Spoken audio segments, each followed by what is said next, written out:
রাত ঘনিয়ে এলে সৌদি ঘরের মেয়েরা আয়নার সামনে দাঁড়ায়, নরম আলো, পরিপাটির চেহারা, হাতে এক টুকরো ফিটকিরি আর এক বোতল গোলাপ জল।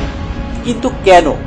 এর পেছনে আছে সৌন্দর্য, স্বাস্থ্য এবং সম্পর্কের যত্ন, তাদের নিজস্ব এক রূপচর্চার রহস্য।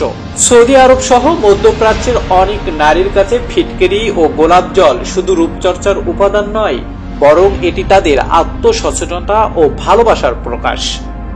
স্বামী রাতে ঘরে ফিরলে স্ত্রী সুন্দর, পরিপাটি ও সুবাসিত, এটা শুধু বাহ্যিক সৌন্দর্য নয়, বরং সৌহার্দ্যেরও প্রতীক।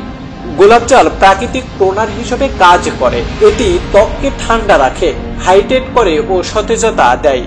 গোলাপ জলের গন্ধ শুধু মুগ্ধ করে না, বরং সম্পর্কও এক ধরনের কোমলতা আনে।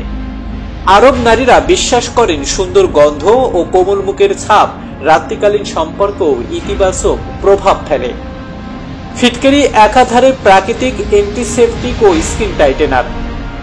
অনেকে এটিকে হালকা ঘষে মেখে ব্যবহার করে, বিশেষ করে মুখের গর্ত ছোট করা, ঘামজনিত গন্ধ রোধ করে এবং ত্বকের উজ্জ্বলতা বাড়াতে। বাইরের ধুলোবালি ও পরিশ্রম শেষে রাতে এটি ব্যবহার করে নারীরা নিজেকে তৈরি করে নেন তাদের বিশেষ মুহূর্তের জন্য। এই যত্ন শুধু নিজেদের জন্য নয়, বরং জীবনসঙ্গীর জন্য। সৌদির নারীরা মনে করেন একজন স্ত্রী পরিপাটি উপস্থিতি স্বামীর প্রতি ভালোবাসার প্রকাশ। এই বাধ্যবাধকতা নয়, বরং ভালোবাসার এক রুচিশীল ভাষা। ফিটকিরি আর গোলাপ জলের মধ্যে লুকিয়ে আছে সৌন্দর্য, পরিচ্ছন্নতা আর ভালোবাসার সূক্ষ্ম সম্পর্ক। এই ছোট্ট ছোট্ট অভ্যাসগুলো হয়তো দীর্ঘ ও মধুর সম্পর্কের ভিত্তি গড়ে তোলে।